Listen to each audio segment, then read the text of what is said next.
Good evening and welcome to tonight with Fareeha. सबसे पहले बात करेंगे मईशत की। क्या पीटीआई से वाकई पाकिस्तान की मईशत संभाली नहीं जा रही? उसके बाद बात करेंगे ऑपोजिशन की, उनका अलायंस किस लिए है। Let's take a look at the headlines tonight. Opposition हुकूमत के खिलाफ मुत्तहिद हो गई, हुकूमत को टफ टाइम देने का फैसला। अपोजिशन एनआरओ के लिए दबाव डाल रही है, वजीर आजम इमरान खान की ट्वीट। वजीर इत्तलात फवाद चौधरी ने अपोजिशन के इत्तेहाद को इत्तेहाद बराए बहाली करप्शन करार दे दिया।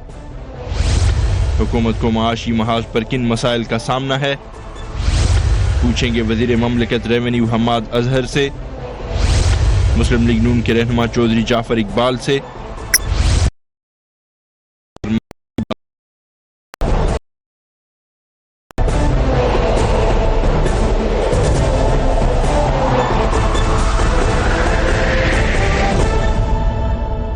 And a very warm welcome to the show. Tehreek Insaf की हुकूमत के 6 माह मुकम्मल होने वाले हैं। इस दौरान हुकूमत को अपोजिशन के बजाय जो सबसे बड़ा चैलेंज नजर आया वो मईशत के महाज पर रहा है।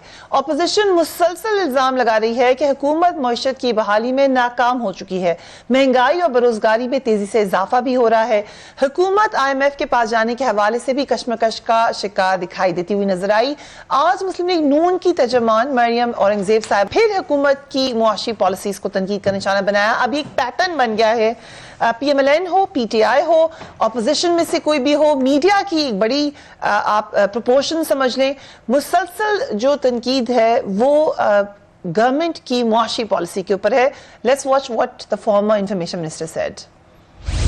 ऑपोजिशन आपसे पूछती रहेगी कि आपकी नाअहली और आपके झूठ और आपकी जो काबिलियत है उसकी वजह से जो पाकिस्तान के अंदर इस वक्त ट्रेड डेफिसिट है, एक्सपोर्ट्स गिर रही हैं। पिछले 4 महीने में तीसरा बजट आप पाकिस्तान की आवाम के ऊपर और भी ज्यादा महंगाई गिराने के लिए जो ला रहे हैं। टैक्सेस का आपका जो रेवेन्यू है उसके टारगेट्स पूरे नहीं हुए। तो इन तमाम चीजों को आप याद रखें कि आपके ट्विटर पे धमकियों से, आपके ट्विटर पे इल्जामात लगाने से जो पिछले 10 साल से आप लगा रहे हैं, अभी सिर्फ आपको अपनी अहलियत, अपनी परफॉर्मेंस उसके ऊपर भी ट्वीट करें। इसी हवाले से former finance minister Miftah Ismail साहब ने भी एक आर्टिकल में लिखा, 3 माह बाद ही इमरान खान की हुकूमत एक और बजट लाने की तैयारी कर रही है। इस बार टैक्सेस में 200 अरब रुपए का इजाफा किया जाएगा। हुकूमत क्यों दोबारा टैक्सेस में इजाफा कर रही है? क्या ये IMF के दबाव पर किया जा रहा है या फिर माली साल के पहले 6 माह में FBR की जानिब से टैक्स का हदफ पूरा करने में नाकामी का सबब हो रहा है? मोहम्मद जुबैर साहब भी हमारे साथ मौजूद है।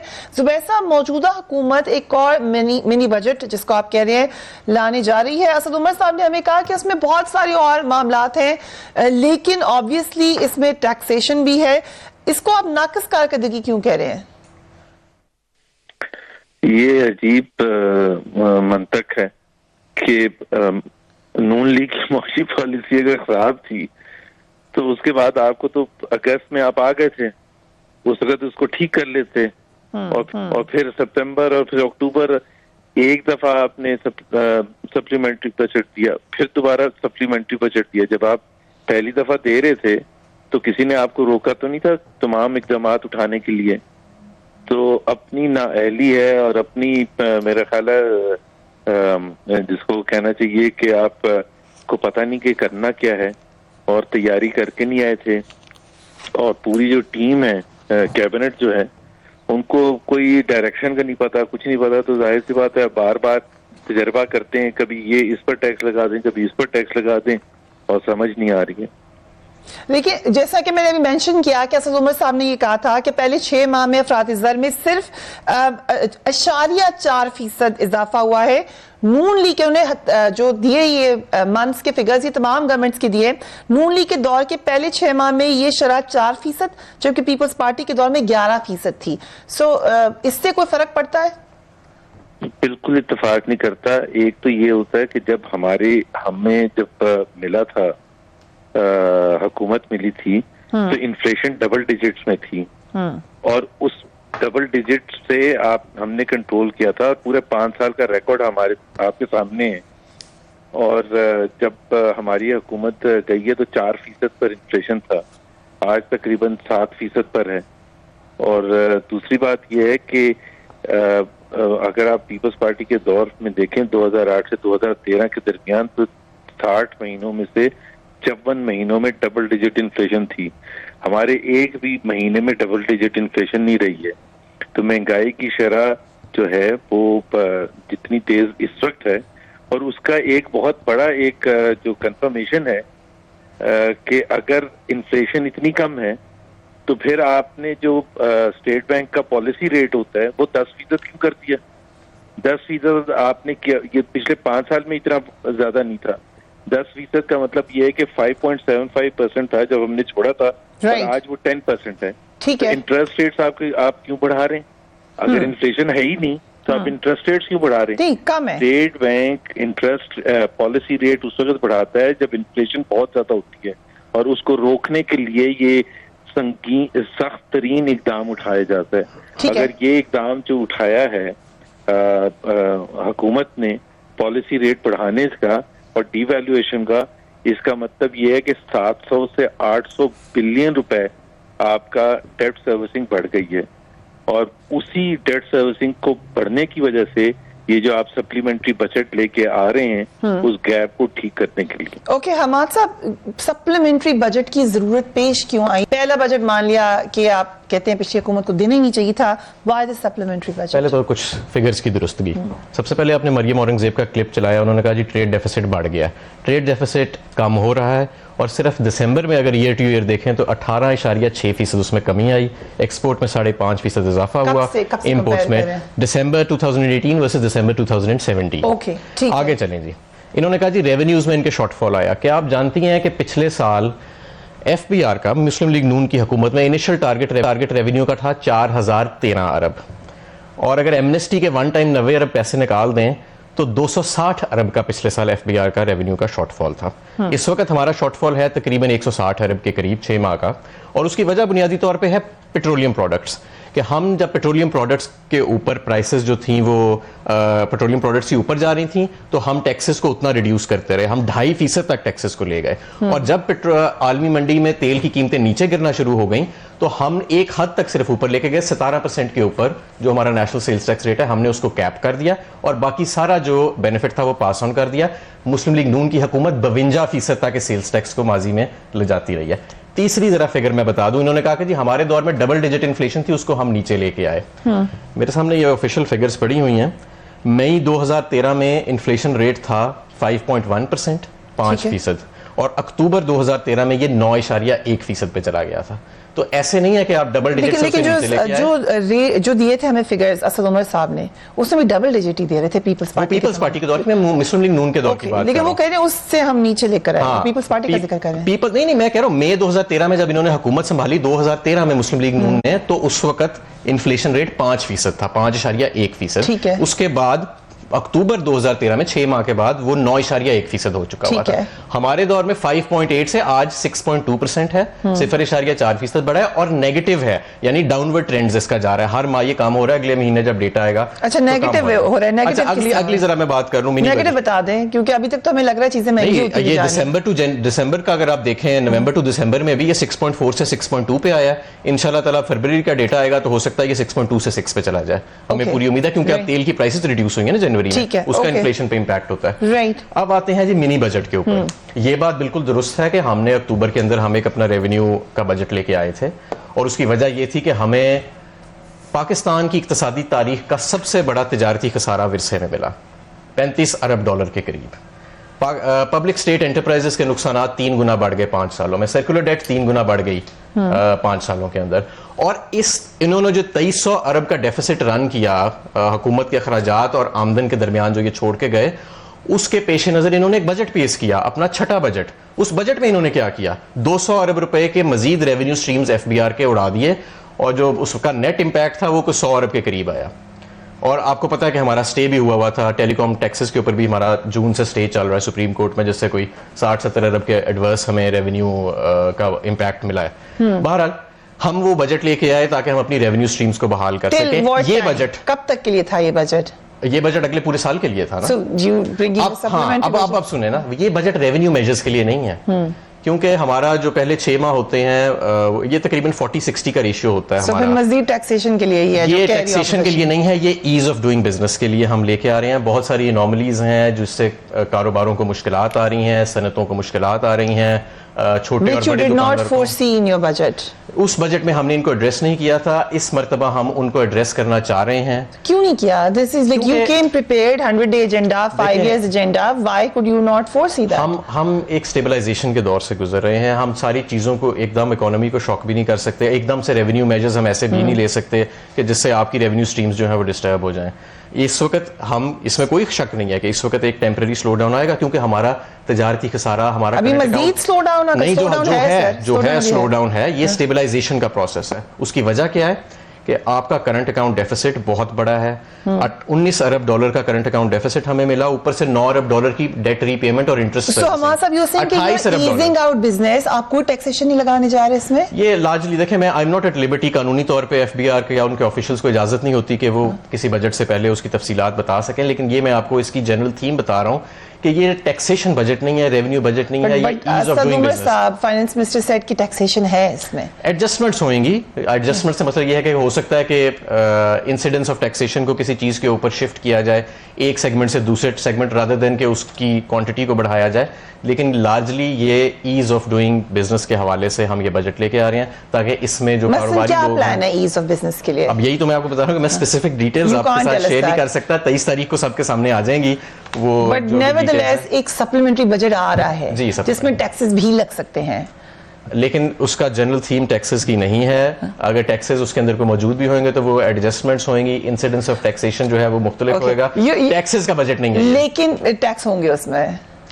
बजट तो होंगे। होता इनकम और एक्सपेंडिचर है, गवर्नमेंट की इनकम जो है वो टैक्सेस होती है, उसके ऊपर एडजस्टमेंट्स होती हैं, किसी जगह कम भी हो सकता इट्स है। ओके, आप लगा सकते हैं tax, you the government. My only question है, जो लोग भी सवाल करेंगे कि क्या इज इट फेयर कि एक दफा टैक्स लगाएं, फिर 3 महीने बाद फिर लगा दें, फिर पता नहीं एक और बजट आ जाए 3 महीने फिर। ये सारी जो speculation मार्केट की है। अनसर्टेनिटी होती है, इन बातों से नहीं होती। ये एक स्पेकुलेशन है। मेरा ख्याल है 23 तारीख को ये सारे जवाबात सामने आ जाएंगे, और मुझे उम्मीद है कि जो बिजनेस कम्युनिटी है वो इस बजट को देख के खुश होएगी। उनकी बहुत सारी, हमारा क्योंकि उनके साथ एक कॉन्टैक्ट रहा है पिछले 6 महीने साल में, जो जब से हम 5 महीने में आए हैं, हमारा एक तमाम ट्रेड एसोसिएशंस के साथ, तमाम चेंबर्स के साथ रहा है। हमने उनकी प्रॉब्लम्स को स्टडी किया है और एक कॉस्ट इफेक्टिव तरीके से उनका हल निकालने की कोशिश की है। और ये जो हमारा बजट है, क्योंकि देखें ये जो पॉलिसीज होती हैं इनमें और इफेक्ट में ना एक टाइम लैग होता है कि आज आप कोई पॉलिसी इन प्लेस करेंगे तो it's not like a light switch के वो सडनली उसका इंसिडेंट आ जाए। हम नहीं चाहते कि हम जून तक इंतजार करें कि वो बहुत सारी चीजें जो ईज ऑफ डूइंग बिजनेस के हवाले से हैं वो 6 माह उसी तरह पड़ी रहे। हम उनको जो चीजें बहुत ग्लेरिंग हैं, Right. बहुत ऑब्वियस हैं, हम उनको अभी एड्रेस करना चाहते हैं। ओके, सो जॉली जाफर साहब, thank you so much for being so patient sir. हुकूमत के अगर नई मिनी बजट से इतराज है आपको भी, पीपल्स पार्टी ने भी कह दिया, क्या अपनी अददी अक्सरियत की वजह से आप मुस्तरद कर सकते हैं उसको? जी नहीं, बिस्मिल्लाहिर्रहमानिर्रहीम। हुकूमत और इनके इत्तेहादी दे आर अराउंड 51% और 51% ही चाहिए राइट, बजट ओके, पास सो करने दैट के इज लिए। Out of question. यकीनन दैट इज आउट ऑफ। हाँ, ये अलग बात है कि जिस तरह आज जो है मेंगल साहब वो अपोजिशन जमातों के इजलास में शरीक हुए, ठीक, तो अगर इनके अपने इत्तेहादियों में से कोई इनके इस फिलॉसफी से एग्री ना करे और इनके साथ वोट ना दे तो definitely things can turn around. और ये कोई बहुत छोटी बात नहीं होगी।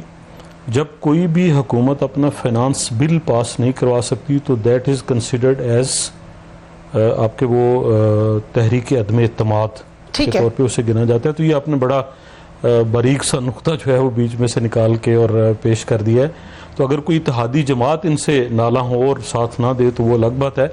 सो देन यू सेइंग कि वो इक्वेट हो जाएगा वोट ऑफ नो कॉन्फिडेंस? जी, मतलब कॉन्फिडेंस बढ़ जाएगा आपका कि हम वोट ऑफ नो कॉन्फिडेंस भी नहीं लें? नहीं नहीं नहीं, that is considered. It will be considered. नहीं नहीं, इट शुड बी, वो तो है ना, वो तो आइन का हिस्सा है। मगर उसका तरीका तो फिर ये है कि फिर प्राइम मिनिस्टर को कॉल करना पड़ेगा, नहीं नहीं नहीं नहीं नहीं, स्पीकर को। जब आप बजट पास नहीं करवा पाते अगर ठीक, तो वो that is considered as no confidence motion. It will be तो कंसिडर्ड। उसके लिए नई किसी तहरीक अदम एतमाद की जरूरत नहीं होती Okay. और नई गिनती की जरूरत नहीं होती। ये आपने बहुत बड़ी अलार्मिंग, और खुदारा ऐसी बातें ना करें और ना हमसे कहलवाएं। सो ऐसा कोई ये आपका सारी- इरादा नहीं है? नहीं, हमारा इरादा तो देखें, हमारा इरादा तो टोटल है कि इस हुकूमत को टाइम मिले, ये अपना काम करें और इनकी जितनी वो अख्तर फिलॉसफी, मेंगल साहब आज टहलते टहलते आ गए थे या नहीं, वो कोई वजह बैठे थी? भी ओपोजिशन बेंचेस पर हैं।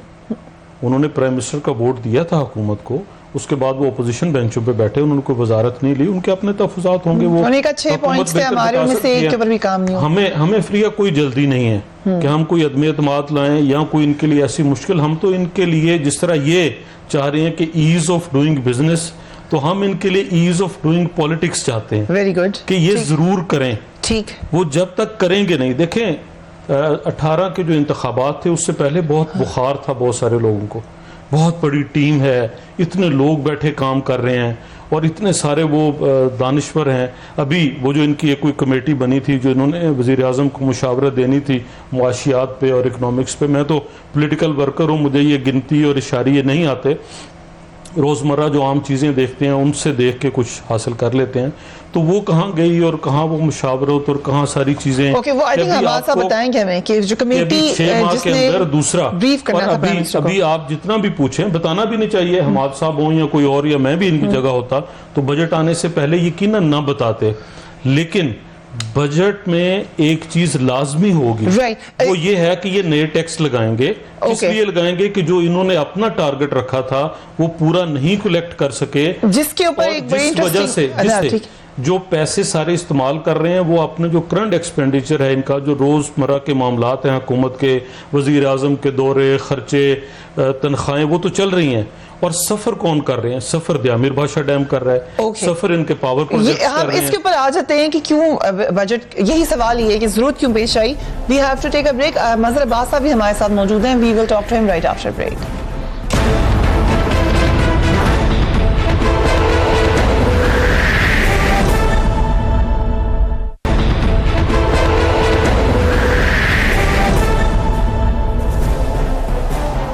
And welcome back. Mazhar Abbas साहब भी हमारे साथ हैं। मजहर अब्बास साहब, जो इस वक्त की पॉलिसी है हुकूमत की, उस पर तनकीद हम बड़ी शदीद देख रहे हैं। कुछ अर्से पहले हमने देखा हसन सार साहब ने बड़ी तनकीद की, जो कि यूजुअली सपोर्ट करते हैं पीटीआई को। आज उन्होंने भी ये लिखा है कि आपसे ये खुशकिन बात शेयर कर लूं कि हुकूमत हाल मस्त और सोई हुई नहीं बल्कि पूरी तरह अलर्ट और चौकन्नी है, जिसका अंदाजा इस खबर से लगाया जा सकता है कि अमेरिका से आए हुए किसी इकोनॉमिस्ट की इमरान खान से ऊपर नीचे 2 मुलाकातें कराई गई हैं। इसके लिए मौसूफ को खसूसी तौर पर लाहौर से इस्लामाबाद ले जाया गया, जो इस बात का सबूत है कि खुद हुकूमत इक़्तिसादी मामलात पर फिक्रमंद और कंफ्यूज्ड है। मजहर अब्बास साहब, ये जो उन्होंने खबर शेयर की है ये तो उनकी खबर है, लेकिन क्या तासुर जा रहा है इस हुकूमत की माशी पॉलिसी का? देखिए फरिया, बहुत बहुत शुक्रिया। एक तो ये कि ज़ाहिर है मैं इकोनॉमिस्ट नहीं हूँ, ना मैं इकोनॉमिक्स बहुत ज़्यादा बोलता हूँ और लिखता भी नहीं हूँ, इसलिए कि अगर आप किसी चीज़ में एक्सपर्ट्स ना हो तो बेहतर ये है कि आप उस पर कॉमेंट करते हुए अवॉइड करें। मैं तो आम आदमी के लेवल पे बात करता हूँ। और आप चली जाएं, आप अपने प्रोग्राम के बाद ज़रा बाहर चली जाएं, मार्केट चली जाएं, रक्शे वाले से पूछ लें, बस में जो लोग ट्रैवल करते हैं उनसे जाके बात कर लें, किसी मेडिकल स्टोर पे चली जाएं, आप लोगों से बात करें और उनसे पूछें कि इन 6 महीनों में इस हुकूमत ने आपको क्या दिया है।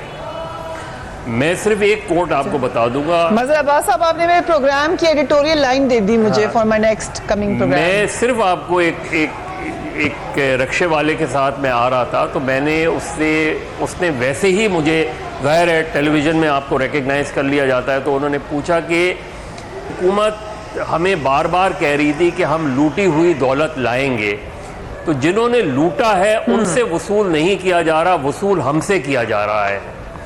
हर चीज़ हमसे वसूल की जा रही है।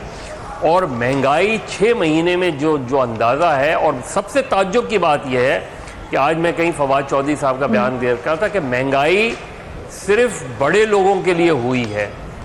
यानी मुझे नहीं पता कि शायद गरीब लोग जो है वो दवाएं नहीं खरीदते उनकी नज़र में, गरीब लोग जो इस वक्त जो महंगाई की सूरत हाल है वो गरीब उसका बर्डन नहीं सह पा रहा। तो जब आप कोई चीज़ डिफेंड नहीं कर सकते तो कम से कम इस तरह के स्टेटमेंट अवॉइड करने चाहिए। मुझे गवर्नमेंट टोटल कंफ्यूज नज़र आ रही है। मैं सिर्फ मईशत की बात नहीं कर रहा। देखिए, गवर्नमेंट पॉलिटिकल टेम्परेचर, सबसे बड़ी बात ये होती है अगर आपको इकोनॉमिक स्टेबिलिटी लानी है तो आप पॉलिटिकल स्टेबिलिटी लेकर आते हैं। ये पॉलिटिकल स्टेबिलिटी कैसे लाई जाती है? ये नहीं कि आप किसी के करप्शन के केसेस ख़त्म कर दें, आप कम से कम पॉलिटिकल टेम्परेचर आप मुझे बताएं, ये सिंध में आके फवाद चौधरी साहब क्या तीर मारना चाह रहे हैं और क्या तीर मार सकते हैं? आप कैलकुलेशन तो कर लें, आप कैलकुलेट तो कर लें आप चीज़ों को, यानी एक गवर्नमेंट टू गवर्नमेंट रिलेशनशिप आप बहुत बेहतर बना सकते हैं। आपने ये सारी चीज़ें करके जो एक जीआईटी, बड़ी कॉम्पैक्ट जीआईटी बनी है, जिसने बड़ी इन्वेस्टिगेशन की है और बड़ा इन डेप्थ जाके उन्होंने काम किया है, उसको आपने कंट्रोवर्शियल बना दिया पॉलिटिकल माइलेज लेने की खातिर। अभी केस शुरू नहीं हुआ कि आपने उस जीआईटी को इतना ज़्यादा मुतनाज़ा बना दिया कि सुप्रीम कोर्ट में भी उस पर कॉमेंट आए, सुप्रीम कोर्ट ने एक रिमार्क्स दिए ईसीएल के हवाले से, आप दूसरी फेडरल कैबिनेट बार बार दो चीज़ों पे अननेसेसरी।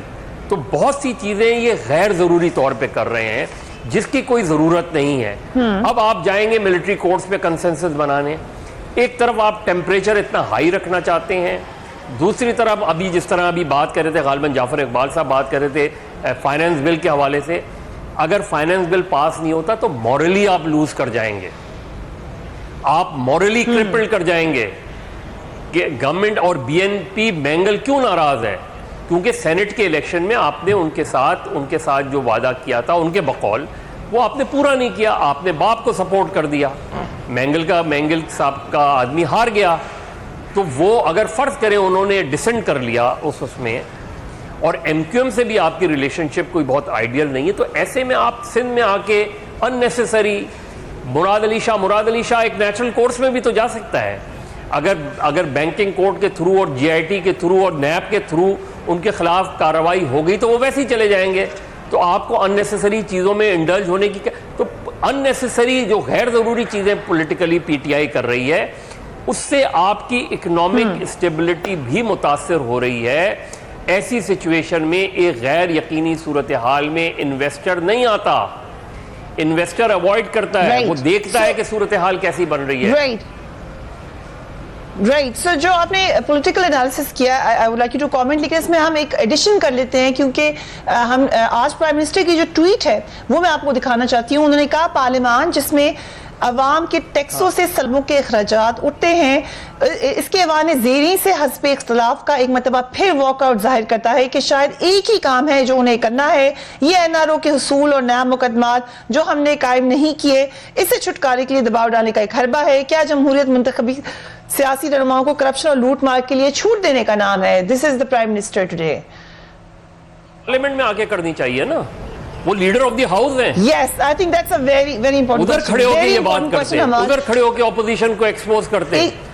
अगर प्राइम मिनिस्टर और leader of the house parliament ही नहीं आएगा तो बाहर से बैठ के आप अगर ये बातें करेंगे तो आपकी वो स्टैंडिंग नहीं रहेगी।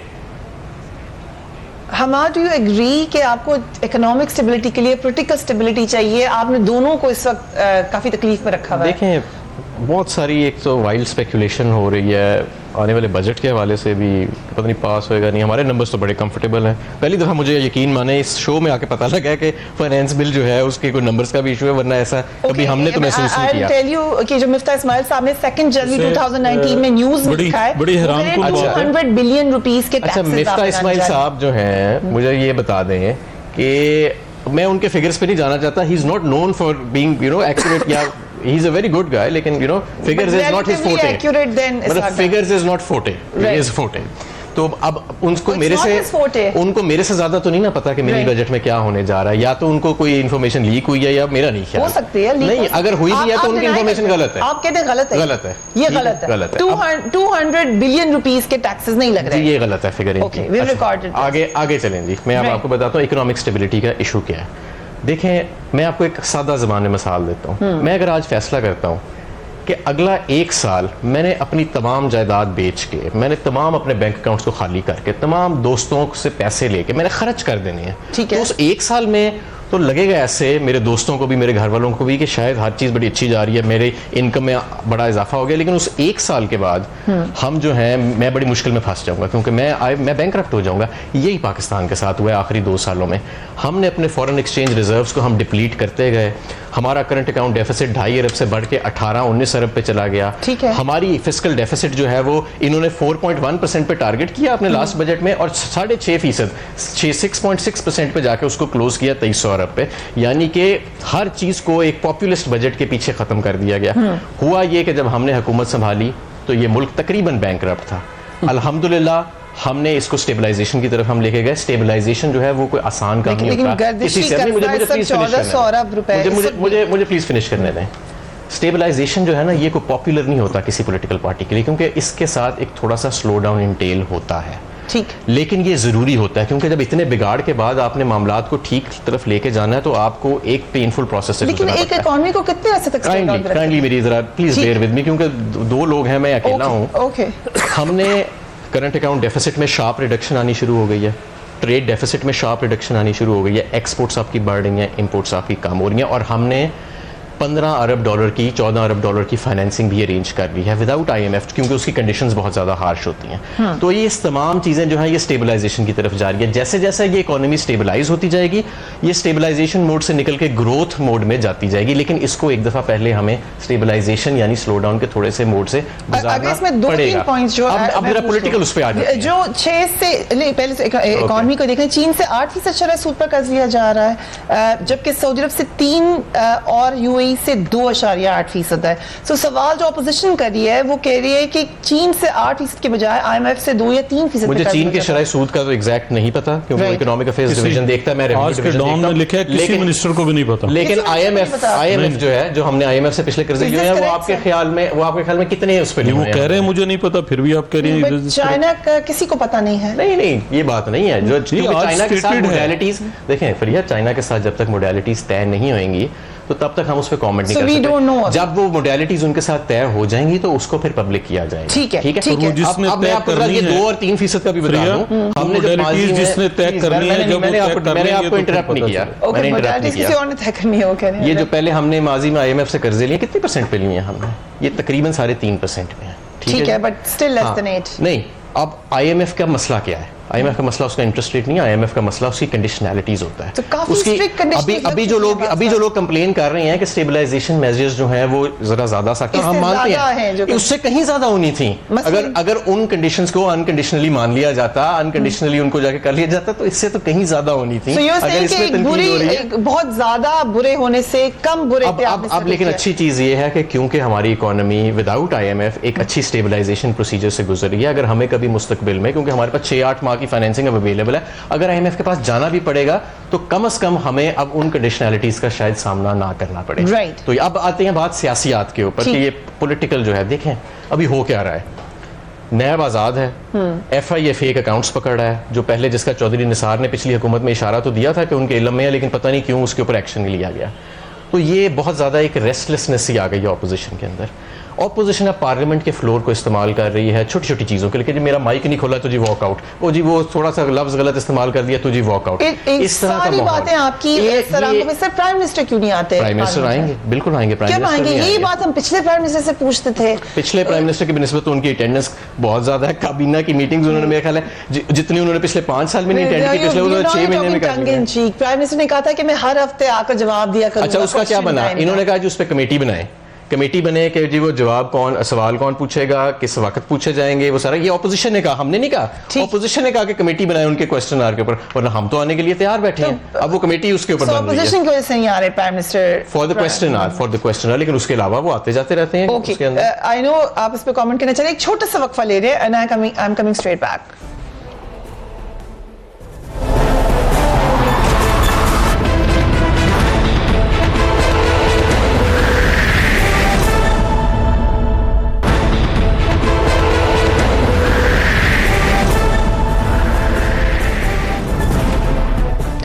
And welcome back. एक और जो स्टेटमेंट दी शहबाज शरीफ साहब ने, उन्होंने कहा कि मौजूदा हुकूमत को दोस्त ममालिक से पैकेज जो मिला है वो वज़ीर आज़म इमरान खान की उसमें कोई काविश नहीं है, बल्कि आर्मी चीफ ने ये पैकेज लेके दिया है। चौधरी साहब, डू यू एग्री जो शहबाज शरीफ साहब ने बात की है? बहुत सारी बातें जिनका जवाब देना है, एंड पे इस बात का भी जवाब देता हूँ। मिनिस्टर साहब अभी कह रहे थे कि अगर कोई शख्स अपनी चीज़ें बेच के और करके और अच्छा रहना शुरू कर दे, तो इन्होंने इनकी हुकूमत ने आगाज़ ही यहाँ से किया, गाड़ियाँ बेच दें, भैंसें बेच दें, गवर्नर हाउस की दीवारें गिरा दें, और ये सारे वो मेयर्स थे जो लगता था कि जी ये नॉन सीरियस हैं और कोई ऐसी काबिल तवज्जो चीज़ नहीं। फिर अभी दूसरा जो बजट लाना पड़ रहा है वो कह रहे हैं कि हम उसके लिए बिजनेस ईज़ करने के लिए कर रहे हैं। तो ये सारे काम इनको पहले से मालूम थे, इसी पाकिस्तान में रह रहे थे, पूरी टीम खान साहब के पास मौजूद थी, और जो इन्होंने अपना बजट पेश किया, चले हमने बहुत गलत किया, इन्होंने बहुत दुरुस्त करना चाहा तो उसी वक्त ये कर लेते और हो जाता। आज ये दूसरी तलवार ना लटकाते।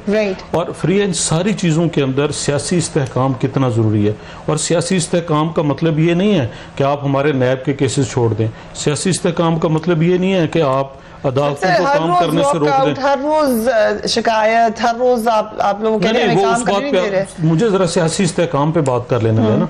2013 में मियां नवाज शरीफ का ये एजेंडा था, इनके पास 51% नहीं थी स्ट्रेंथ केपीके के अंदर, लेकिन सिंगल लार्जेस्ट पार्टी थे, एहतराम किया गया और इनको हुकूमत बनाने का वहां कहा गया, ये सियासी इस्तेहकाम के लिए था।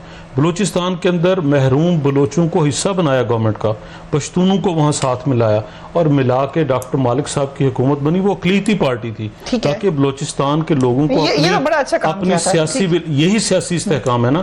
फिर मियां नवाज शरीफ साहब पहले जब इमरान खान साहब स्टेज से गिरे तो चल कर गए, जाके तीमारदारी करके आए, दुआएं दी, और फिर जब हुकूमत बन गई तो चल के बनी गाला गए कि आइए इस पाकिस्तान को आगे लेकर चलते हैं। So you're saying कि ऑपोजिशन को मिला के चल रहे थे, इसके अलावा मुमकिन नहीं, धरना हो गया था इसके अलावा मुमकिन नहीं है। इनको भी अभी जरूरत पड़ेगी। कैसे जरूरत पड़ेगी? जब हमने इलेक्टोरल रिफॉर्म्स करने थे, क्या हम तनहा बैठ के कर सकते थे? लेकिन शुरू में चौधरी साहब थोड़ी सी याद नहीं कराती जाऊं आपको, जब धरना हुआ याद है चौधरी एतजाज ने क्या स्पीच की थी? उस वक्त आप पे भी इल्जाम लग रहा था कि आप लोग अलूफ हो गए हैं, आप नहीं मिल रहे ऑपोजिशन के साथ। ये नहीं थी वो, नहीं बिल्कुल। उन्होंने कहा पार्लियामेंट ही नहीं आते प्राइम मिनिस्टर, अब जैसे हम इनको कह रहे हैं उनको भी कहते थे। दो चीजें, दो अलग चीजें, बात ही नहीं करते, दो अलग चीजें हैं। एक ये कि प्राइम मिनिस्टर कितना पार्लियामान आते हैं, दूसरा ये है कि प्राइम मिनिस्टर का और हुकूमत का सियासी जमातों से पाकिस्तान के जनरल इश्यूज पे कितना राब्ता है। ये बात है, सिर्फ प्राइम मिनिस्टर इमरान खान के आने की बात करें ना, नवाज शरीफ साहब से तो आपने भी कभी सवाल नहीं। हमने मुस्तकिल एक कमेटी बनाई स्पीकर साहब की चेयरमैनशिप के अंदर, सेनेट और कौमी असम्बली के अंदर मौजूद तमाम जमातें तमाम इश्यूज पे, सीपैक की बात हो, यमन इशू की बात हो, आपके इलेक्शन रिफॉर्म्स की बात हो, आपके इसके ऊपर। लेकिन पैकेज किसने दिलाया है? आर्मी चीफ ने पैकेज दिलाया है ये सारे। वो मियां शहबाज साहब ने जो बात की, आप भी देखें कि पहले एक दफा प्राइम मिनिस्टर दौरा करके आए और ला हासिल रहा। उस दौरे से क्या हासिल हुआ? हासिल ये हुआ कि अभी ये वापस तशरीफ नहीं लाए थे इनके वज़रा इकराम, और इन्होंने कह दिया कि जी सऊदी अरब सी पैक का हिस्सा बनने जा रहा है। मैंने यही आपके प्रोग्राम में बैठ के कहा था कि 2 दिन बाद इनको ये अल्फाज वापस लेने पड़ेंगे, क्योंकि चाइना नहीं चाहता कि चाइना पाकिस्तान के अलावा कोई सी पैक का स्ट्रेटेजिक पार्टनर बने। हाँ, वो मुख्तलिफ जो उनके प्रोजेक्ट्स हैं। सो यू बिलीव कि आर्मी चीफ की काविश है ये? इसमें जाना चाहती है पीएमएलएन का मौक़िफ़ है, जो हमें नजर आया कि पहले इमरान खान साहब गए और वापस आ गए, ठीक है, फिर आर्मी चीफ का दौरा हुआ, चाइना भी ऐसे हुआ। तो और अभी नौबत यहाँ तक पहुंची कि मेरे ये भाई कराची जाते या इनके फाइनेंस मिनिस्टर जाते, आर्मी चीफ को भी जाना पड़ा, और ही बेग्ड फ्रॉम द ट्रेडर्स कि भाई आप हिस्सा डालिए और इस मिशन को जरा सहारा दीजिए। ये हुआ पाकिस्तान के ताजरों से नहीं कहा बिल्कुल, लेकिन कराची में पहले भी आर्मी चीफ मिलते रहे ट्रेडर्स से, लेकिन पहले दौर में भी मिलते रहे, आपके दौर में मिलते रहे, क्योंकि ऑपरेशन हमारे दौर में मिलके जो मैसेज दिया था वो ये दिया था। उस वक्त जनरल रहील शरीफ साथ जाते थे। हमारे दौर में आर्मी चीफ मिले थे तो डॉन की सुर्खी क्या थी कि मुल्क की मईशत बेहतर हालत में नहीं है, जबकि बेहतर हालत में थी। और आज ये बेग किया जा रहा है कि ताजर आए और आके हिस्सा डालें। Why do you think Shahbaz Sharif साहब को ये स्टेटमेंट देनी पड़ी है इस वक्त? मैं तो खैर इस स्टेटमेंट के हक में नहीं हूँ, मेरा नहीं ख्याल कि ये मुनासिब बयान था लीडर ऑफ द ऑपोजिशन का। आप पॉलिटिकल माइलेज के लिए, यही हमारी पॉलिटिकल लीडरशिप का प्रॉब्लम है कि वो पॉलिटिकल माइलेज के लिए बाज़ औक़ात इतना गैर जिम्मेदाराना बयान देते हैं। देखिए, चीफ एग्जीक्यूटिव प्राइम मिनिस्टर है, आपके दौर में भी आर्मी चीफ का रोल जो अपनी उससे बहुत ज़्यादा था, आर्मी चीफ का रोल और मैं ज़ाती तौर पे समझता हूँ कि इस्टेब्लिशमेंट का रोल उतना ज़्यादा नहीं होना चाहिए बाज़ मामलात में, और इस पे एक लंबी बहस हो सकती है, इसका टाइम नहीं है। लेकिन इवन आपने अगर इमरान खान को क्रिटिसाइज़ करना है, प्राइम मिनिस्टर को क्रिटिसाइज़ करना है, ये नहीं हो सकता। प्राइम मिनिस्टर के लेवल, गवर्नमेंट के लेवल पे बात करती है। या तो आप ऐसे एविडेंसेस लाएं कि जी प्राइम मिनिस्टर को उन्होंने रिफ्यूज़ कर दिया था, आर्मी चीफ के कहने पर उन्होंने बयान दिया है, तो मेरा ख्याल है ये गैर जिम्मेदाराना बयान था शहबाज शरीफ साहब का। दूसरी देखिए, अभी अमाद साहब कह रहे थे कि अपोजिशन रेस्टलेस है। मैं चैलेंज करता हूँ, आप 6 महीने की वो देखें, अपोजिशन का रेस्टलेस होना तो समझ में आता है कि अपोजिशन एजिटेटेड भी होती है, अपोजिशन आपको अनर्व भी करती है, अपोजिशन आपको काम भी नहीं करने देती। लेकिन अगर गवर्नमेंट रेस्टलेस नजर आए, अगर रूलिंग पार्टी रेस्टलेस नजर आए, तो प्रॉब्लम होती है, तो इश्यूज बनते हैं। राइट। गवर्नमेंट जो होती है, अगर ऑपोजिशन रेस्टलेस हो भी तो गवर्नमेंट उसको कम करने की कोशिश करती है। टेम्परेचर, अगेन मैं कहूँ, ये हुकूमत का काम होता है। हुकूमत जो होती है वो हमेशा एक फलदार दरख्त की मानंद होती है, वो झुकती है, वो चीज़ों को सेटल करती है। आपसे कोई नहीं कह रहा कि कोई भी केस विड्रॉ करें, आपसे कोई नहीं कह रहा कि किसी केसेस में कोई इंटरफेरेंस करें। Let the courts decide, let law take its own course. आप सियासी तसादुम को अवॉइड करें, जितना अवॉइड करेंगे उतना आपके लिए बेहतर होगा। बदकिस्मती से मुझे गवर्नमेंट उतनी ही रेस्टलेस नजर आ रही है जितनी ऑपोजिशन अपने आप को इकट्ठा करने की कोशिश कर रही है, और उसमें कामयाब नहीं हो पा रही। आज चीज़ें बेहतर हुई हैं, और वो इसलिए बेहतर हुई हैं कि गवर्नमेंट के जो बाद इक़दामात हैं उसकी वजह से आपने गैर ज़रूरी तौर पे उनका, फ़र्ज़ करें शेख रशीद साहब देखें, आपके मिनिस्टर्स हैं, आपके फेडरल मिनिस्टर हैं, ही इज़ चैलेंजिंग शहबाज शरीफ। या तो वो ये कहें कि Imran Khan public accounts committee के चेयरमैन पे अपनी पोजीशन को विड्रॉ करें, और या मैं अवॉर्ड दूंगा। ये कैसे हो सकता है कि गवर्नमेंट तो डेमोक्रेसी का हिस्सा नहीं है। इवन इंफॉर्मेशन मिनिस्ट्री ने यही बैठ के मेरे प्रोग्राम में कहा था कि वो एग्री नहीं करते इस बात से कि शहबाज शरीफ साहब को क्यों बुलाया है चेयरमैन। सो ये तो उनका राय है। नहीं, ये देखें, यही हमारा गलत कॉन्सेप्ट है। देखिए, अगर एक पार्टी होती है तो पार्टी के अंदर तो आप एजिटेटिव हो सकते हैं। एक रूलिंग कोalition है, रूलिंग कोalition की शो नहीं होनी चाहिए, ठीक है, वो पब्लिकली होती है। क्योंकि वक्त कम है, I am coming to let him respond to that. Hammad साहब, ये रेस्टलेसनेस नजर आ रही है आपकी गवर्नमेंट के अंदर? देखिए, हमने तो हमेशा से यही स्टांस रखा है कि हम इस पार्लियामेंट कि हमारा स्टेक जो है कि हम चाहते हैं कि ये पार्लियामेंट जो है वो स्मूथली चले, बिजनेस जो है वो दिन का पूरा होए। हमारे स्पीकर ने प्रोडक्शन ऑर्डर्स भी निकाले इनके। इन्होंने क्या किया, इन्होंने आके उन प्रोडक्शन ऑर्डर्स का फ़ायदा उठा के नैब का मीडिया ट्रायल शुरू कर दिया। हमने पीएससी का इन्हें चेयरमैन बनाया। अब मैं पीएससी की जो कॉम्पोजिशन है, जो अपोजिशन की तरफ से आई है, मैं किसी के नाम पे कोई इतराज़ नहीं करता, लेकिन सबको पता है कि वहाँ क्या हुआ।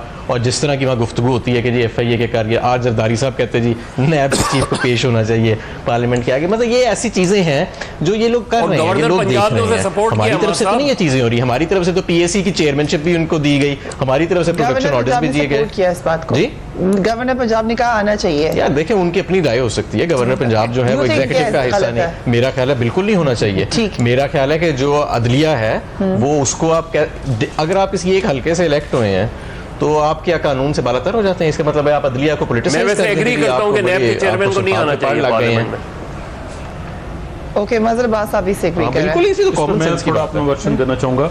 जो मुझे जरदारी साहब की मैंने गुफ्तगू सुनी और उससे हुआ, उन्होंने इस बात पे कहा है कि जो अरकान पार्लियामेंट ने उनसे दरख्वास्त की कि हम जाके वहाँ मिलना चाहते हैं और अपने तहफ़्फ़ुज़ात, ओके, उसके बजाय ये होना चाहिए कि पार्लियामान की किसी कमेटी में बेशक स्पीकर साहब से चेयर कर रहे हैं, बुला के वो तहफ़्फ़ुज़ात। और इसी तरह का मदरबाज साहब उनका कहना यही था, जरदारी साहब का ये नहीं कहना था कि वो किसी कमेटी में पेश हों। पहले सेनेट को होल कमेटी करार दिया गया, आर्मी चीफ तशरीफ लाए, DGISI तशरीफ लाए, असेंबली के सामने पेश हुई। इनके वर्ड्स से आप चला के देख लें, वर्ड्स के बात से बात हो रही है। और मजहब साहब ने कहा ऐसा नहीं होना चाहिए, अपना अपना ओपिनियन है। एक क्विक सवाल, क्योंकि मुझे रैप अप करना है। जो अगेन मिफ्ता इस्माइल साहब के आर्टिकल के हवाले से उन्होंने कहा कि डेफिसिट को कंट्रोल करने के 2 तरीके हैं। आप टैक्सेस रेज कर लें, जो आप लोगों ने किया भी, और रिड्यूस कर लें एक्सपेंसेस को। बड़ा ऑस्टेरिटी ड्राइव का आपने बहुत ज्यादा कहा, हमने सपोर्ट किया, उससे कोई फर्क नहीं पड़ा आप लोगों के लाइक इट मींस कि वो सिर्फ सिंबॉलिक था, बजट में नहीं उसका। आई डोंट अंडरस्टैंड कि मिफ्ता इस्माइल साहब का तो खुद 6.6% का जब फिस्कल डेफिसिट आया तो उन्होंने बजट पेश किया जिसमें से 200 अरब के उन्होंने टैक्सेस रिमूव कर दिए।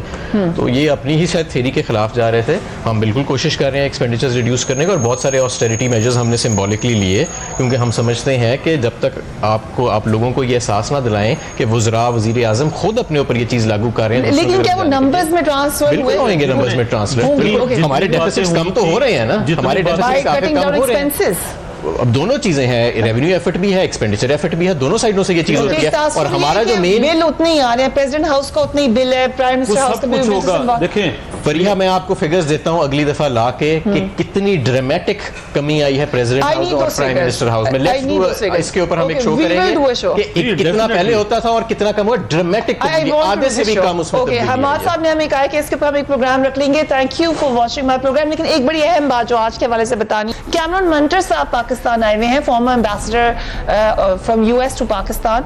बहुत सारी बातें उन्होंने की, दो बातें जो उन्होंने की वो क्योंकि पॉलिटिकल है थोड़ी सी, मैं वो यहाँ बताना चाहती हूँ। एक, उन्होंने ये कहा कि इंटरनेशनल कम्युनिटी में अभी एक तासुर है कि पाकिस्तान में जो इस वक्त गवर्नमेंट है वो करप्शन के खिलाफ है। ये एक पॉजिटिव इमेज है, इसको पाकिस्तान को इस्तेमाल करना चाहिए। दूसरी बात उन्होंने ये की कि मैंने पिछले 2 दिन से मैं यहाँ पर हूँ, मैं यहाँ पे 2012 में भी था, 2010 से लेकर 2012 तक मैंने नहीं सुना था कि बिजनेस डेलीगेशन आ रहे हैं, बिजनेस एक्टिविटी है, तो चीजें पॉजिटिव नजर आ रही हैं पाकिस्तान के लिए। अब इस अरसे में जब वो यहाँ से गए उसके बाद 2 हुकूमतें आई, पहले पीएमएलएन की हुकूमत भी जा चुकी है, अब इनकी हुकूमत है। सो पाकिस्तान की हमने देखनी है प्रॉस्पेरिटी। अगर ये बात कह रहे हैं फॉर्मर एम्बेसडर ऑफ यूएस, तो यकीनन ये एक अच्छा पॉजिटिव तासुर है पाकिस्तान का। Do take care of yourself, अपना अपने घर वालों का ख्याल रखिए। अल्लाह हाफिज।